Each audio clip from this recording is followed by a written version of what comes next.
I talk to people in the space, like I talked to this one guy who does presentations for like the Senate, and he's on the very tip of it. And he's saying it's moving so fast, we're adopting. And then I talk to agents and I'm like, most people are still barely using ChatGPT.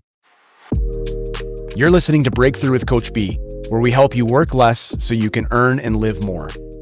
Our mission is to free you from the unnecessary, the repetitive, and the draining, so you can focus on what you love, excel at, and grow your business. Let's dive in.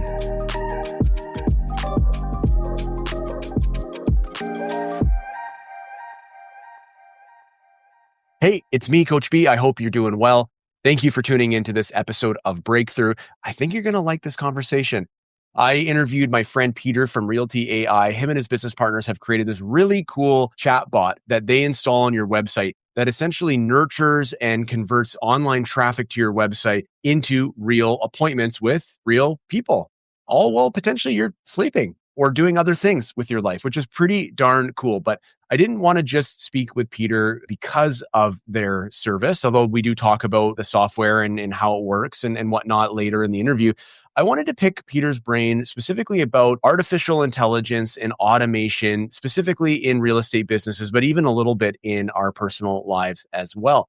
So in this conversation with Peter, we talk about from a very, very basic kindergarten level to a little bit more advanced as we go through conversation around what is automation, what is artificial intelligence, what are some of the obvious use cases for AI and automation in our businesses. And one of the parts I enjoyed most about this conversation was what are some of the ways that we can sort of point to or spot things in our business that are ripe for automation or embracing artificial intelligence. So this is a really great conversation for anyone who's newer to the world of AI. Like if you're like, AI overwhelms me, I can't even spell AI, then this is a conversation for you. And if you're, one of those real estate tech nerds, I'm sure you're going to pick up something or two along the way as well. And the reason why I think this is such an important conversation is very simply this idea that if you could find one 15-minute task that you were to let go of through automation or through artificial intelligence, if you had one 15-minute daily task, that adds up over a course of a year to 4 days in a year. Think about that for a second. If you're having a hard time finding time to take a long weekend off, you could actually take not just 3 days, but 4 days off if you can automate a 15-minute daily task. So hopefully this conversation will inspire you to start looking at your business for some opportunities to lighten the load so you can, of course, work less and earn and live more. Hope you enjoy it. See you in there. Imagine freeing up 10 hours a week to focus on what you love, personally and professionally. Ready to get started? Our free guide walks you through the first step, a resource review to identify where you spend your time, money, and energy. Download it now at bradenwheatcroft.com/review or find the link in our show notes. Let's get you closer to your breakthrough.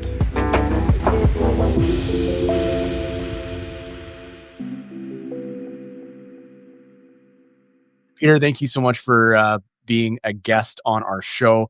I know you understand a little bit about what we're here to accomplish. And, I do think of you as a subject matter expert in one of the core tenets of our breakthrough method, which is automate the repetitive. And I thought you hear automation discussed somewhat, but I think the phrase I hear way more in the last year and a half. And I know it's a 2-letter word that you spend all day talking about, which is AI. Right? Artificial intelligence. So I got a couple questions, but I thought we would kind of answer them in hopefully a fun and engaging way for us and for the audience. But what is the difference between AI and automation, or is there a difference? And so I want to start with asking you what your definition of AI is. But I thought to make it more fun, I don't know if you've ever seen any of these videos online where people explain a concept, but they explain it at a kindergarten level and then a grade 12 level and then a PhD level. I don't know if we can actually do that, but I'm just curious, if you were trying to describe to a kindergarten person what AI is, how would you answer that question? Yeah, so I guess I would start with automation because I would say automations came before this huge wave of AI. Okay. But automation is just a task that you do, having a system in place that does it for you. And so for example, if someone calls me and I get their name, phone number, email, and then I write that down, and then I then send them a text tomorrow. Right. What we could do is we could just have a system that captures that for us and automatically sends that text tomorrow. That might be a bit of a complex example. What about posting a photo? So Yeah. let's say you post a new photo on Instagram. Yeah. You can have a system automatically caption and post that for you. You can Right. even schedule it in Instagram. Yeah. That's technically an automation. Okay. And so it's essentially any task that you're doing, you're getting a system to do it for you. And so that's the automation piece. I want to take a swing at it. And I've had the benefit of thinking about this in advance, but I promise I didn't actually think about this till now. But it's like if I was explaining automation, because if this, then that is a form of an automation. Is that right? Like if it's raining, then I will bring my umbrella. Like that's an automation, right? Like if it's sunny, I'll wear my sunglasses. Like if this, then that, like Zapier things. Yes. If this, then that, like IFTT. And I think Zapier may have come around and like made it irrelevant, but I think about that a lot. Like if someone signs up for my MailChimp newsletter, then add them to this Google Sheet. Yes. Is that an automation or AI? So that's automation. So that is like, we can get into Zapier and Make. Those are probably the biggest two in terms of like workflow automations. Sure. But essentially, like you said, an activity occurs. If something happens, then it'll dish it to. So an easy one is like if a lead comes in, if it's a buyer lead, they'll send the buyer guide. If it's a seller lead, it'll send the seller guide. Yeah. And it'll recognize that based on the intent. Amazing. So I think we've probably overwhelmed the kindergartner. But if we were talking to a master's level person, like let's talk automation again. How would you describe an automation to, someone who has a real estate license? Like obviously they have minimum have a high school diploma to have a license. They've lived some life. They're probably in their 30s or 40s, maybe older. And we're trying to explain to them what an automation is. How would you explain that? Yeah. So like I said, it's as simple as just getting a system to do a task that you do. But in terms of how we see that actually show up in real estate, it's stringing together a series of repetitive tasks and getting AI to do it or getting it to be automated. So for example, a lead comes in, it's automatically going to flow into your CRM. And then from there, it's automatically going to text that lead. It's automatically going to email that lead. It's automatically going to put that person on a drip campaign or a touch point campaign. And so we have them set up for specific touch points based on their intent. And so we can connect all of these things. Right. We can even go further. And let's say someone signs up on our website. They then are viewing a specific property. We can then reach out. Again, this might be a little big brother, but we can reach out based on the activity that they did on our website and send them a personalized message. And so again, like an example, as I'm looking at a condo downtown and I might get a message saying, interested in downtown condos? Here's our condo buyer guide or something like that. Is that kind of what you mean? Yeah. Or let's say the AI assistant would pop up and say like, hey, I see you're viewing this property. Did you have any questions about this specific build? Or like, would you like to see similar properties, for example? Gotcha. So it's all about the context. So going back to the example, the contrast between automations and AI, when you talked about like the series of steps and things getting connected, that still to me feels in the realm of automation. Maybe I'm wrong in that, but like, let's go back to kindergarten class for a second. Like, how would you explain AI to a little one? Oh God. AI is, and again, you're talking to me who is the face of the business. I should have brought my developer on here. No, that's all good, man. It's all good. But you're the face of your business. I'm the ass of mine. We'll figure it out. Yeah, man. Artificial intelligence, it's just next level. And so how we see that show up is like, I would say, and I don't want to get into the dangers of AI, but like it's a system that is trained on how to essentially think. And the challenge is that AI actually teaches itself. So it reiterates based on the data. And so it essentially learns things that we don't even understand yet because we just built the AI on how to think. And so when we're talking about AI, we're talking about like ChatGPT, that comes to mind, Gronk. These are all systems that are built to think and do complex tasks for us. Mm-hmm. And essentially we don't have to, like with the Zapier workflow, we have to build Zapier, those just steps. For our audience, is a 5 to 25 year agent who's crushing it in sales, but doesn't have a lot of systems. So they probably don't have time to keep up with what the heck a Zapier is. So like what's a Zapier or a Zap? Like that is a tool that connects other tools, right?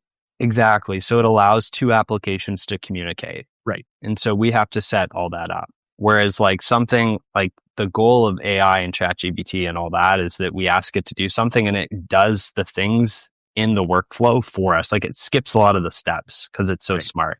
It's just taking it intelligence to another level. Totally. And if I was in that kindergarten class, and I don't know if this makes sense or not, but how I would maybe try to explain it is like, you know how you can get your dog to like sit or roll over, or based on certain commands, it will do different things. It's like, that's what we're teaching this like little robot to do. It's like we ask it to do a thing and it knows based on what we've asked it to do, what task to perform. I don't know. Exactly. Should I be a kindergarten teacher? That may have missed my calling. So if we were explaining AI to a room of agents, presumably in their mid 30s to mid 50s, they've been doing Yeah. this. How would you describe AI to that group? I don't think you need to understand exactly how AI works and like the complexities of what it actually means, Yeah. but what it means for you and some of the applications. And so like if you're an agent, you're 30 to 50, what are you doing on a day-to-day basis in your business?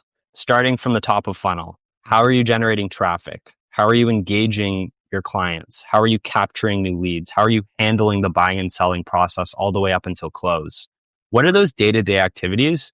And then, hey, can we use some of these AI tools to automate the process? And that's kind of what we do in our presentation is like, there's tons of tools that'll help you with content. Let's say, for example, Hey Jen, you upload text and it creates videos for you. There's other tools that'll help caption videos for you and post them for you. It really depends on what the agent, I would say, the tasks in their business that's taking the most time, because that's going to give them the highest ROI if we think about automating that task. Right. So Most time, or I would also throw in there just from our program, like most energy draining versus energy giving is one aspect. And then I'd also throw in there low dollar value versus high dollar value to your business, right? So like if we imagine like a matrix, a 4-quadrant matrix, on one axis, we have low value and high value. On the other, we have energy giving or energy draining. There is a quadrant, and it's probably like the stuff that's in the sweet spot that's high value and energy giving. Like, well, you probably want to spend time there. Even if a task could be automated in that quadrant, maybe that's not the right quadrant to automate for you because it actually gives you energy. Like, totally. but the Yeah. bottom, the opposite end of that is the lower value energy sucking stuff. That is my favorite area to start with people. And then of course, then you have the other two quadrants, high value energy draining and high energy low value. But those are, I'm less concerned about at first. It's usually that first quadrant. That's a great point. Like, it's not just what takes the longest. If you enjoy doing certain things, like some people love social media, maybe you love editing videos, do that. For me, I hate the documents and I hate that kind of like paperwork element. So I'll automate like the DocuSign, the contracts, all that if I was a real estate agent, which I'm Yeah. not. So that segues into I know I'm kind of doing this in reverse, but I wanted to kind of jump right into the pool with you on the automation AI thing because I just was curious to know your answer, to be honest. But why don't we get to the intro for you? Tell us a little bit about your background. How did you get into the technology space? I know because I've met your partners. You are not the evil genius wizard in the lab. You're the sales guy like me on the front side talking about all the cool things that it can do. I know you're techie because I've seen your presentations that you've done for our office, which were amazing. By the way, Thank you. if anyone is looking for a great tech talk at their sales meeting, reach out to Peter. Give us a little bit like your background. How'd you help Yeah, get onto this podcast? Like what's going on? I have no idea. So just join the link. No, so thanks, Braden. Yeah, so my background's in business, and one of my passions was making videos. And so I started a video company. We did social media marketing for real estate agents. Hmm. And so we did that for a few years. And then one of our agents came to us and they were getting a lot of questions. Like people messaged him on Instagram and they wanted some sort of like AI chatbot to handle that. Mm-hmm. And so that led us to developing Realty AI, which we joined a startup accelerator. And then last year we officially launched. And then as of now, we have over 200 clients, over 1,000 agents across North America. So we're scaling, and we essentially created an AI assistant that connects to agents' website, engages their visitors, answers questions, books meetings, and captures leads for them 24/7. Simple example would be like, let's say you open a coffee shop, you have a lot of people coming to your coffee shop, but you don't have a barista. We give you the barista that's going to sit in your coffee shop, your website 24/7, answer inquiries, capture people, Mm-hmm. and generate you business. Yeah, I love that. That's a great metaphor. Thank Great you. I example. didn't come up with that. An agent gave us that actually. Oh, perfect. Yeah. Well, they spend a lot of time waiting for coffee in coffee shops, I'm sure. So if it's not obvious, Peter and I know each other. That's why I can tease him like this on a public forum and not feel guilty about it. But you were kind of humble saying like you're not the tech guy, you should have brought the whatever. But I know you have a really strong affinity for technology. I'm curious, you're the one who's on the front line having conversations with agents, either because they've sought you out, because they know what you offer and they want it, or sometimes you're talking to rooms of agents like, at my sales meeting where maybe 5 or 10% of the audience knows what you're doing and wants to participate, but you're also like having to persuade a lot of people you talk to, Yeah. either educating them on how this can help them or, overcoming their fears and objections. And I just thought maybe we could play like real estate psychologist for a second based on all the conversations you've had. Like, what are some of the biggest misconceptions, red flags that get raised in your conversations? Like, if this was your opportunity that everything you're about to say, people will just buy it at face value and get onto your program, like what would you want people to know based on your conversations? A really good quote I like is from Alex Hermosi or his wife, and it talks about how fear is a mile wide but an inch deep. Mm, And so it looks really scary, but as soon as you take that initial step, you realize this is really chill. This is easy. I can do this in like 30 minutes and it's going to save me tens of hours of time. So yeah, from like the presentations we've done since our AI series launched last June, you were actually our first office, Braden. So shout out to you. oh, thank you. Is that Um, why it was such a shaky presentation, the first one? yeah, man. Yeah. It I, was I, rough. I thought it was I don't know how we got invited back. It was rough. your first one was good. Your second one was great. So way to Thank go. you. So yeah, we presented to agents that are older agents, younger agents, middle-aged agents. I think coming into a space like as someone who's kind of new to the real estate space, like 3 or 4 years, I don't like to tell agents how to run their business, especially if they're older agents. They already have systems, they already have referrals word of mouth. But I think taking more of like a curious approach and sort of like, did you know that you can actually save 10 hours a week from this stuff that you're doing? You can just Mhm. set this automation up or use this tool. And it's actually going to help you. And like, don't try to sell people stuff. Just try to come in with some value. That's why we offer those free tools. Yeah. And people are a lot more receptive because people have their guard up these days. Maybe not in Victoria, but in these big cities, man, people are We're skeptical. ruthless. We used to cold call. It was rough. Yeah, man. I've been there. I was in a workshop years ago. It was about a different approach to sales. And I thought the way that the presenter opened was brilliant. They're like, put your hand up. Remember, it's a room full of salespeople. They're like, put your hand up if you like to sell. They're like, everyone's hands. Yeah, love selling. And they're like, keep your hand up if you like to be sold.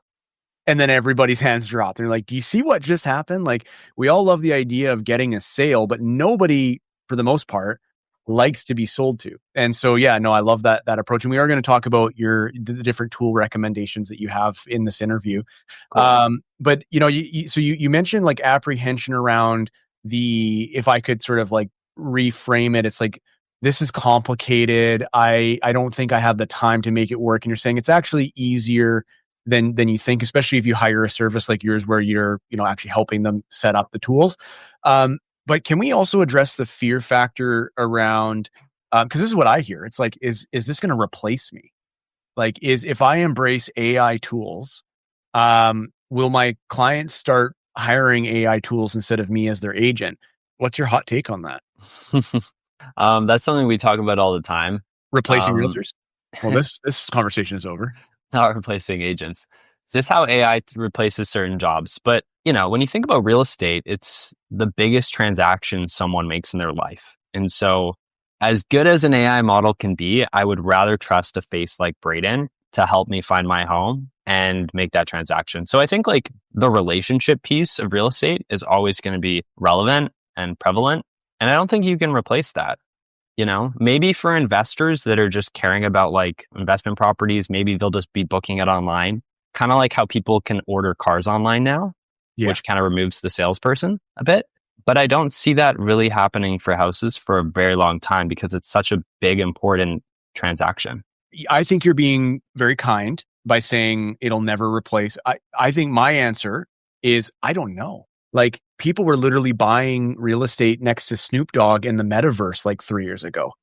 You know what I mean? Like that was a thing, I right? never said never, but it'll be one of the last to go if it And, and goes. and I agree with that because I was amazed to find out this was even a thing. There's a profession called being a futurist, and being a futurist is like you get paid to predict the future. What a wild job that is! And this futurist was being asked about. This was like 10 years ago when I read this. I think it was on Inman News, and they were asking like, is tech going to replace agents? And they said the reason why tech, this because there's billions of dollars in the real estate industry when we're talking about not commissions, but like construction and all this. Like the real estate sector is huge.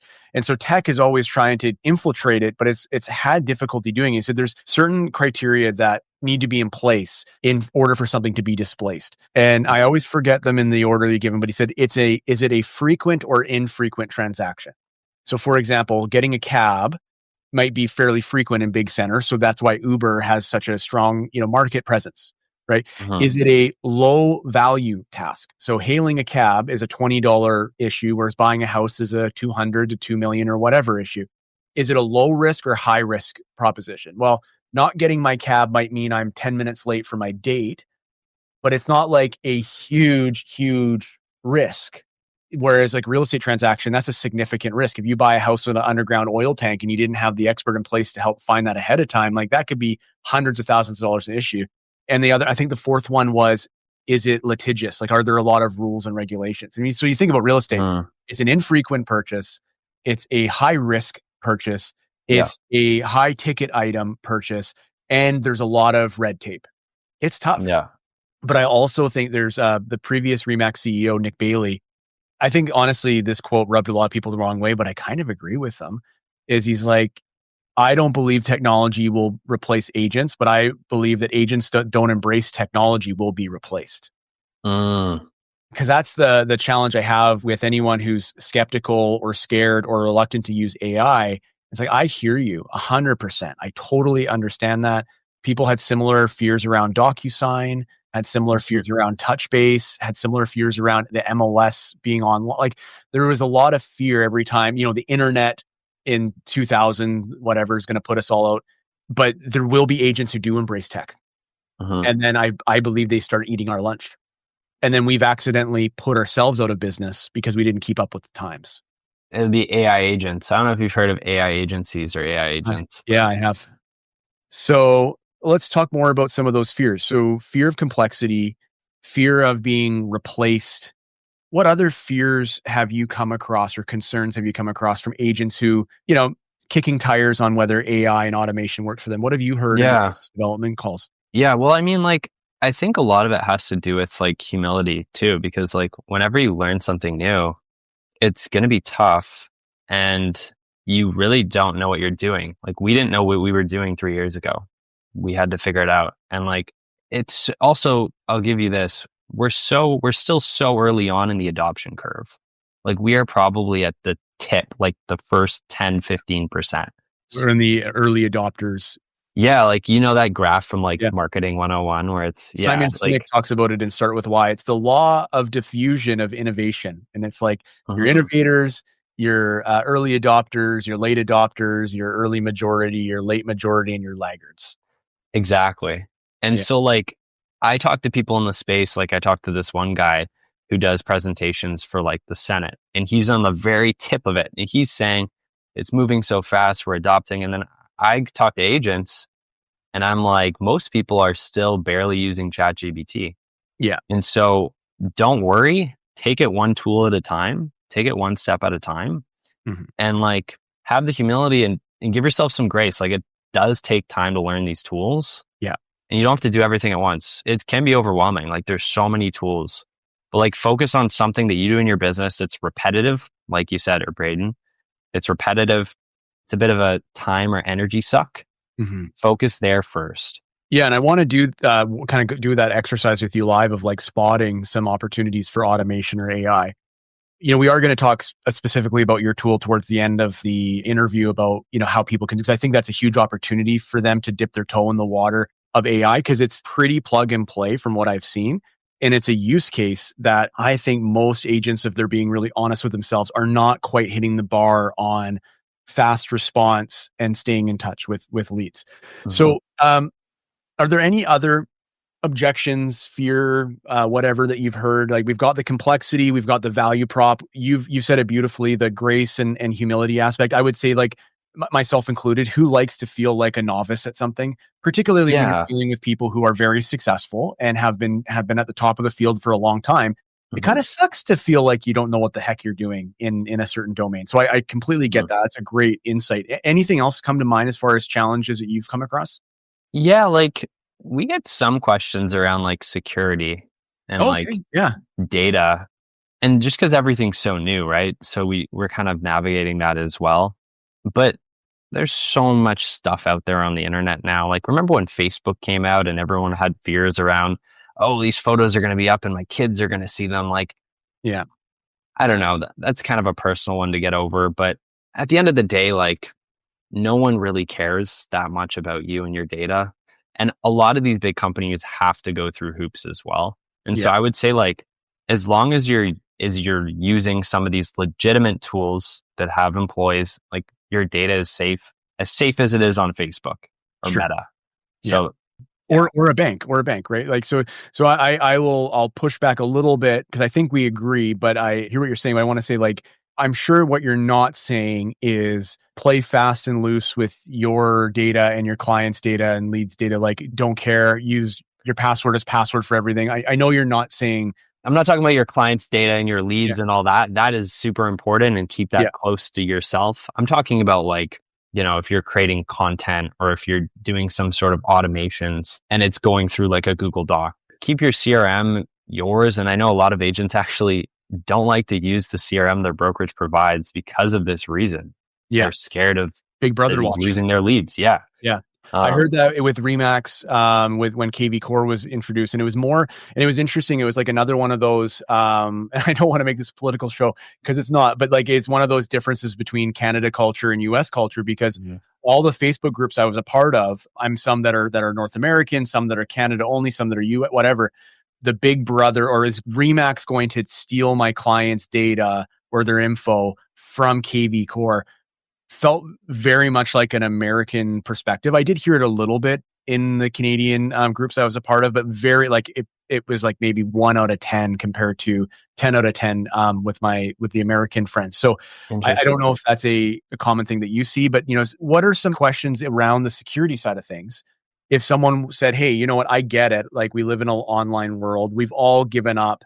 Like, DoorDash knows way too much about me. Let's just put it like, we've all given a lot of our privacy up for convenience, Hmm. Hmm. mobile ordering and online purchases, etc. We're all part of some aggregated group of data that's being sold to a million different third parties for lots of money. If you watch the Netflix documentaries on this stuff, but that's still not saying be reckless. And so I'm curious, like, if I was a prudent agent who was concerned about privacy, was concerned about the security of the data and whatnot, like, what are some of the things if I was vetting like your app versus another one? They do the same thing, but one company takes security seriously, another one doesn't. Like, what are the things Hmm. that I'm looking for? Well, you can always ask like where the data is stored and how is it stored and what providers they use. Like most people use the same big providers. We use AWS. I would say they're best in class. Obviously, it's Amazon. But I would, yeah, do your research. If you have those concerns, do your research. I try out all these tools and break stuff and figure out what works. But if you're more of like, I don't know if you've read this book that breaks down, it's called Surrounded by Idiots. It talks about the different colors of people: blue, yellow, green, red. Blue is very much like cautious, slow decision making. Yeah. Let's do our due diligence. Maybe you're red, yellow, Braden, which is like get stuff done. Like most agents are also red, get stuff done. And then yellow is very much like people oriented Mm-hmm. and kind of like social. But yeah, if you're more that blue archetype, like do your due diligence, do your research, Yeah. I would say. No, my wife says she feels like she's surrounded by idiots, which is alarming because we just live together by ourselves. So that's kind of not very nice. But so okay, that's perfect. You've made it this far, which means you're ready for your next breakthrough. If you're tired of trying to figure it out all on your own, let me guide you. Join the waitlist for our next Breakthrough Academy, a 6-week virtual group coaching program where I'll teach you our proven breakthrough method.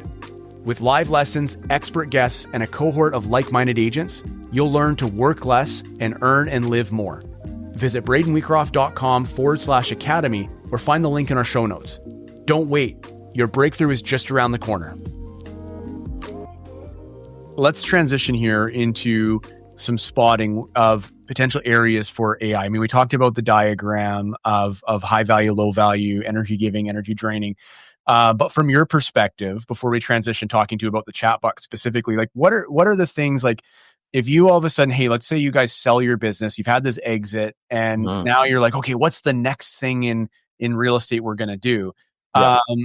Like what are things that you look for that maybe could also give some insight for agents, or like, yeah, where do I even know where to start? I've got all this stuff that I do to run my business. What makes something a good candidate for automation or AI or both? Mm-hmm. So again, back to your point, I would say start with the repetitive. So what's something you're doing? There's no point if you do something once a year to automate it. That's just going to take time to set up. Like what's something you're doing on a daily or weekly basis? I like the first thing that comes to mind is like content, because everyone's on social. So like focus on like, what's your content strategy right now? Maybe you film videos yourself every single week. You then have to edit them. You then have to caption them and post them.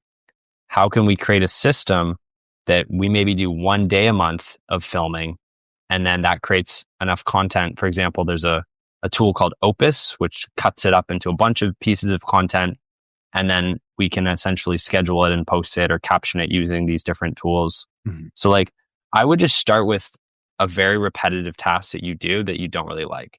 So that could be content that's top of funnel. It could be like the documentation piece.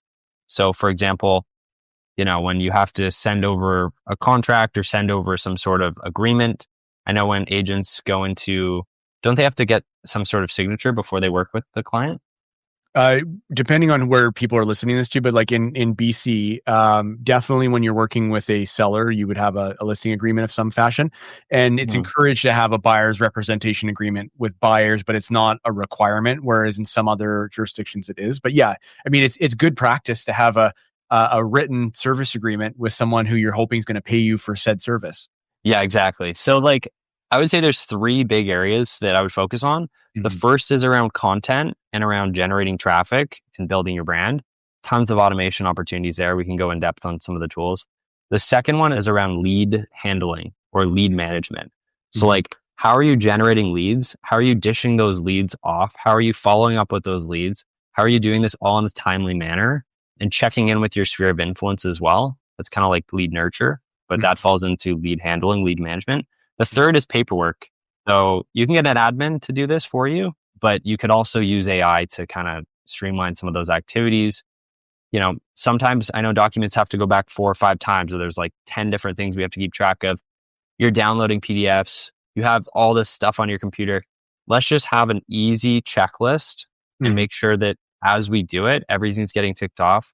Our I's are getting dotted, our T's are getting crossed, and we're good to go. So like, those are the 3 areas that I would focus on as an agent. And one of the things I talk about with agents when it comes to automation is like, let's not forget about automation's cousin, semi-automation.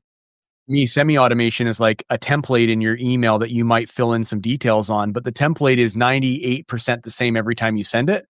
Maybe you might put in, "Hi, Peter, and I'll see you at our podcast interview at 1 p.m. I might type those things in, but everything else might be generally an outline. I love that. And like, Braden, we have emails that we've already drafted up and we just copy and paste them and then just tweak the name, for example. And so to me, that semi-automation, like for someone who's either not ready to let go of the reins to a robot, conjures up images of Terminator and Skynet and all that stuff. If you want to do semi-automation, it's like, well, you still get to hit send and you still get to put the person's name in if you want and the specific details. But, when you're onboarding a new listing, there's an email template there. When you're onboarding or you're moving conditions, there's probably a high fives and hugs and congrats email that you send or text that you send. I mean, even one of my friends, I think it was Sarah Kelke who was telling me about this. She's a agent in Edmonton. Like, she's got hotkeys set up on her smartphone. So when she does a series of letters, it automatically puts in like a paragraph that she's written. Cause like, what's that paragraph that you send every single time when you're in part of your client sequence? And it's like, instead of typing it every time or going back in and to the last time you said it and copying and pasting it and whatnot, like, why not just have it set up so it's at sign 1, 2, 3, and then boom, it just appears on your keyboard. There, done. That's cool. I don't even do that. I have my notes app, Braden, Yeah. on my phone. You know the notes? Yeah. I have like 3,000 notes, and then I have like all my texts that have worked Right. historically. Yeah. If something works, I just obsess over it. I'm like, this has got to work for someone else, and then I Totally. just I copy love that. paste. Well, I'll send you my consulting bill after the pod. Just kidding. That's great. So semi-automation. So you're saying if it's repetitive, if it's lower value, you've given some good examples, administration, whatnot. And also I think there's opportunities to create, I mean, this is the nerd in me. Anyone who's going to listen to or watch this show is going to know that I'm a full-blown sci-fi nerd. So like there is the discussion of, well, gosh, now it's really controversial because Elon's attached to it. But anyways, there's like that little chip that they were testing to put into people's brains to help them with like dementia and like whatnot. Of course, people are like, oh my gosh, like, they're going to take over our minds and, overlord us and whatnot. And we're going to become cyborgs. And I'm like, I'm pretty sure like we already are. And if you're listening to this, you can't, and I'm holding up my cell phone, but like most of us carry this computer around with us in our hand most of the day. And it's, if we leave a room without it, we go back and grab it. And we're always like a few seconds away from finding anything. So I kind of think in a way we're already cyborging it up to a degree. It might not just be like built into us yet. But I had a specific example where an agent who had an assistant that was looking at turning down the amount of time that they had from full-time to part-time. And the discussion was like, oh my gosh, I'm going to have to hire a new full-time assistant, but I love my part-time assistant or I love my current assistant and, don't really want them to go, but I can't afford two, like a full-time and a part-time. And after looking through it, we found that there's a number of examples where we were able to use automation and AI tools to equip that part-time assistant to be able to do essentially almost the same job, but in a part-time capacity, which then quickly shifted the conversation to, oh my God, I can't believe that I was paying for full-time hours when someone could have, with the right tools, could have done it in a 20-hour schedule. So there's opportunities there. Like, I think a lot of us think about automation and AI, about like how we use it. But I would say if you have a team, whether it's other licensed agents or it's perhaps an assistant or something, there's opportunities to equip your team with these tools and increase their productivity. Totally. Because like if someone like an admin comes on your team, they're probably doing those more repetitive tasks that aren't the relationship oriented tasks that you're doing. So like, how can we help them and automate their life? Yeah. But then they'll just, what are they going to do? But yeah, no, there's always, I feel like there's always a hierarchy of tasks. Higher value things, man. If your administrative assistant is great with customers, but never gets a chance to chat them up because they're so buried in paperwork, I think you're actually like, you're increasing the value of your assistant by allowing them to do more with less time. And then what would your business look like if your assistant could call your clients and just check in and see how they're doing on your behalf, not to replace you, but as an addition to what you're doing, instead of being buried behind a monitor because they're doing paperwork inefficiently? I think that's a great idea. They can start doing touch points. Go from administrative assistant to client care. And a lot of the assistants that we work with are doing that. And I'm not to suggest that, every assistant is doing it inefficiently, because I know that they are often like, they're the ones pushing the efficiency agenda in the business. But it is something to think about as a team leader or a leading member of a team, just being like, yeah, you know what, how can I make my team's jobs easier? Yeah, sometimes I mistake the assistants for the agents, like, because we'll be talking with the assistant the entire time, meeting with them, and then they'll be like, "I work for another agent," and we're like, "Oh, okay, that's my kind of agent." There you go. They've got it figured out. So, I want to ask you a little bit about your particular product and the problem it solves, because I do think, in the grand scheme of things, my coaching mentor Richard Robbins said this so many times from stage. He's like, you can double your business one of two ways: by either generating twice as many leads as you are right now, or by doubling your conversion rate with the leads you already have. And knowing how expensive marketing is and lead generation is, I'm a big proponent of starting with, can we increase our efficiency and our effectiveness with what we already have? Can we do more with less? So tell us about Realty AI. Tell us about how it works, what problems it solves, and maybe like what would the steps be like if I wanted to slap one of these amazing chatbots on my website? Yeah, so there's a few criteria that you need. One, you need to be an agent. Two, you need a website. And three, you need to have some sort of traffic. If Okay. you have those things met, and again, traffic could be 100 visitors a month, it could be 1,000. We have agents or brokerages that have 50,000. The more traffic, the better, because Yeah. the assistant works 24/7. And just to clarify that, and not just 24/7, because it's not linearly like based off of the individual She agent. works, It's like you could she have can 10 work people. multiple Yeah, you could have conversations at 10 the same people time. show up Yeah. at once and you'll have that all 10 will be served, which is really cool. It's like you have a barista that can clone itself depending on how many people walk in the front door. And kind of how it works versus like a traditional chatbot or like a contact form is like a traditional form. You go to someone's website and then they say, hey, give me your name, give me your phone number, give me your email. What this does is it scares a lot of people off. People don't want to give their contact info unless they get something. And usually if they get something first. And so we take a very conversational, friendly, curious approach where we ask them what they're looking for. We answer questions about the market, about the neighborhoods. She has access to the MLS. And it's sort of like more of a conversation providing value. And we actually noticed that 25 to 50% of conversations actually turn into contacts, which is a lot higher than like a contact form. So we often see like a 2 to 4x lift prior to using a chatbot to using one on their website. Mhm. And some agents don't even realize that they're getting traffic until they put the AI chatbot on. You can tell that it's AI, and obviously it says at the bottom Realty AI, but we have had some agents who've gotten like Christmas presents for Madison. Not joking. So like some people will think it's a real person, if that's a good or bad Or thing. some people are just like robots. I remember that what were those little you're way younger than me. Oh my gosh. What were those little egg things like that you'd kept to keep? Remember those things? What were those called? Like Kinder eggs? No, they're like a little digital thing and oh, it's going to kill me. The I'm going to dino eggs that like like the grow? little digital thing that you'd have to like feed it. Tamagotchis. Tamagotchi, yes. Yes. Yeah, people love their Tamagotchis and that wasn't real. So there you go. Yeah. Oh man. Well, we'll definitely edit that part out.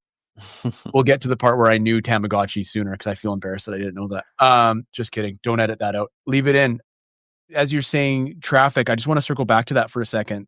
You said, 100 a month to some people have 50,000 a month. But what, like, if we were just saying like the average individual agent that you work with, this is probably an agent who's doing 12 deals a year to 24 deals a year, maybe more, like that type of person that's reaching out to you. Not the super teams that have huge marketing ad spend. Like what is a benchmark level of traffic that we should be looking for? I would say starting point like 100 to 500 a month. 100 to 500 a month. And then for those Visitors. of us like myself who don't know how to check that, is that There's free tools. So there's like Google Console. yeah, There's another tool. Again, should have brought my SEO expert on, but it's okay. we have a call actually in 10 minutes. But he does analysis of the website and shows them how much traffic and gives them tips on how to optimize. But there's free tools where you can Okay. like check. And then so back to the workflow, you get it set up. And what would an agent do once they have this chatbot set up, other than just like set it and forget it? Like what does the experience look like from the agent perspective? So customer arrives on website, chatbot pops up and asks a question. Then what happens? Yeah, so the conversation starts. And then, like I said, 25 to 50% of the time, they'll have an entire conversation, discuss like timelines, budgets. I want to see this property, capture name, phone number, email. As soon as that's captured, the agent will get a text and an email notification, and that contact will be directly sent to their CRM. Gotcha. We Okay. also have a dashboard that stores all this for backup, but the agent will receive a summary that'll say, Braden's looking for a 2-bed, 2-bath condo downtown. This is his timeline. This is his budget. This is why he's looking to move. And so they have all the context. So they can just click the phone number and call the lead immediately. Interesting. And so I honestly can't believe this. This is not even my regular sales meeting. This is my own freaking podcast, and my managing brokers have still influenced me. I can't believe I'm about to ask you a compliance question because that is like so their department. But you're working with agents across Canada and sounds like some in North America. I can't speak to other provinces other than BC, but I understand. And again, I'm not a managing broker. I'm a business coach, but I hang around with managing brokers. So I pick up a few things. There's this whole thing called agency, and there's this Yes. thing called implied agency, Hmm. and asking questions that are qualifying questions. Depending on who you talk to, would say like, actually, now I'm building a agency relationship with someone.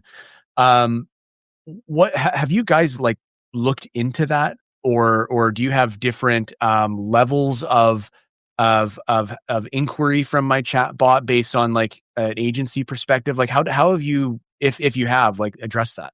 Yeah, no, this is something we've thought about. And obviously, from working with thousands of agents, we have the guardrails in place. Most agents don't want to have a disclaimer, but we can easily add a disclaimer before they have the conversation of, I'm representing this agent. They can literally see the agreement or whatever. Yeah, But Madison, she's not going to give advice. Okay, she's not going to tell them, look at these properties. This looks like it fits your criteria. She's really supposed to be a receptionist, like a virtual assistant on their website, who's there to capture information for the agent and then relay inquiries to the agent. So she's like that middleman. got it. So she'll never recommend stuff or say like, if I make this and I have this amount of debt, what can I qualify for? She's not going to give financial advice. Very much a capture system. Gotcha. Okay.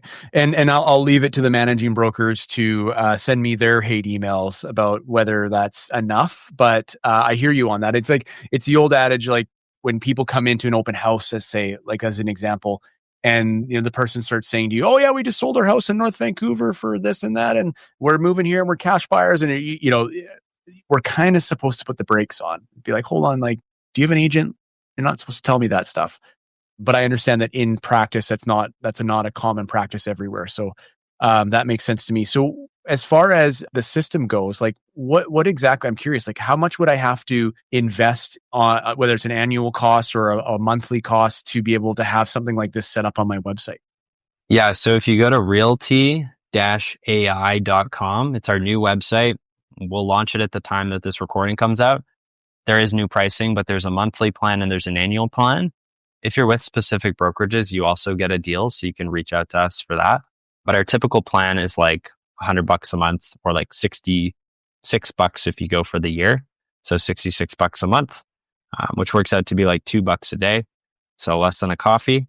And so if you get one deal, you're laughing. Yeah, that's the gosh. If I had $1 for every time I heard it's just one more deal, that's like the classic realtor explanation for every expense ever. But no, I mean, at $100 a month, that's easier to Is that agent justify. math? You know how there's That's like aging boy math. math, girl Oh math, yeah, agent no, it's math? aging math for It's sure. Oh, just it's a just like, deal. it's just one more It's just deal. 14K. Just one more deal. That's hilarious. Okay, so putting this back into real numbers, you were saying the 25%, sorry, that was the amount of people, of traffic, that end up engaging in a conversation that results in a lead, or did I miss that? No, that's the amount of people who have a conversation that Yeah. result in like a qualified lead is Wow. 25 to 50%. So 20 basically 1 in 3 people that talk to Madison actually go through the whole flow and then give their contact information. Interesting. I'd be curious to know if you had the numbers on like how many actual people, like if we have 100 people come to our site, how many engage with the bot? We do have those numbers, but they do vary a lot depending on the agent, depending on the way that the traffic's generated. Sure. So we Oh, find okay. like Say more about people that. that are organically finding it, it's a lot higher engagement than like they've clicked on an ad Mm, versus come from a YouTube video. So like we have agents where it's up to like 5%. We also have agents that it's down to like 2%. So gotcha. it can vary. So if we said, as an example, 100 people, because I'm looking at the math, like 100 people is sort of a lower benchmark, and 2 out of 100, because that's 2%. And let's just, for the simplicity of it, call it 3%, because we need 3 to get our 3 to 1. So 100 people come in, 3 of them on the lower end will engage with Matheson, and 1 out of those 3 will turn into a lead that's delivered to the agent. That to me is a very compelling value proposition when you look at the cost of $1,200 a year. If you knew that the baseline person is getting 100 leads or 100 visitors to their website, that's a pretty good ROI opportunity. We recommend 1,000, Braden, obviously, because if you have 1,000 visitors, you're going to get 7 to 10 leads per month kind of thing. Yeah. And that's 120 per year. And then you can obviously realize you're going to get deals. Because often with an annual plan, it does take time, right? Because it's real estate. It'll take 3 to 6 months to close. But there's no 6-minute abs in real estate or abs, apparently. So yeah, no, that makes sense. Okay. Last couple questions here. The junk drawer question. Is there anything that we didn't discuss that you're like, oh man, I wish you would have asked me that question? Or I think this is really important for our audience. Remember, we're talking to people right now that are dipping their toe in the water of automation and artificial intelligence. I mean, I don't think we went specifically into specific tools, but we could get lost in the sauce there. So yeah. And also the thing about tools that worries me is it'll be out of date in 3 days. It could be. You're very much right. But I think just sticking to those 3 areas, where's my biggest bottleneck? Where's my biggest time sucks right now? Is it my traffic? Is it content? Is it my lead handling, lead management, lead generation? Or is it my paperwork admin stuff? What's my biggest headache? And then focus on some tools that'll automate those processes. You have to have systems. Yeah, absolutely. And if anyone's like, oh man, I wanted examples of tools, send me a DM on Instagram and I will send you the link to Peter's last sales meeting presentation he did for us. Would have been, what was that, earlier? That was in January. That was in January. We're recording this in February. And I will send that to you so that you can see the latest and greatest tools. Because he did the same presentations for us the year before and there were different tools because that's how fast this stuff moves. Okay, so we're on a mission very specifically to help successful agents streamline their business. The measurable that we're putting the flag in the ground on is I want to help people get 10 hours a week back every 90 days while still growing their business, which is why I can't call it a tradition yet because I've only asked this to 3 people, but this is what I want to ask people at the end of every interview. Peter, what would you do with an extra 10 hours a week? That's a really good question, Braden.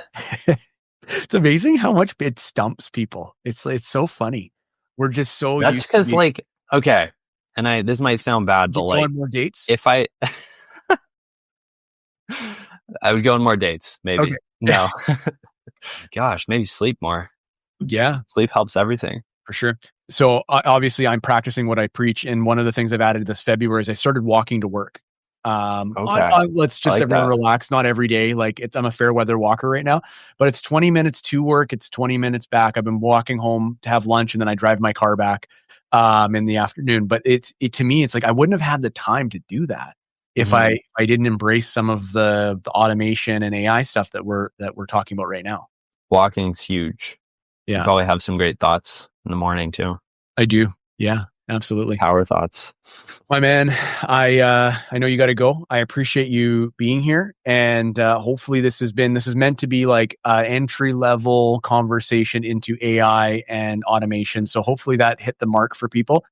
If they have any questions about the program or anything, hit us with that website one more time. Realty-ai.com. Or you can just look up Realty AI on Google. And do you have a chatbot on your website? We don't. What the? We gatekeep it. Okay. No, but you can bug some of our agents. You'll find their websites and you can go test it if you want. But I don't want to get into that conversation here, but we did have one. Okay, sounds good. We'll save that for round 2. We'd love to have you back to have a little bit more of a tactical conversation in the future. Totally, yeah. No, I think we kept it high level today. And if there's any more questions, feel free to reach out to myself or Braden. Braden's obviously an expert in this stuff too. It was a great conversation. Thanks for having me, Braden. Awesome, man. Thank you so much. Thanks for tuning in to Breakthrough with Coach B. If you're ready to let go in order to grow, visit BradenWheatcroft.com for free and paid resources to help you take the next step. Your future self will thank you. Until next time, here's to your breakthrough.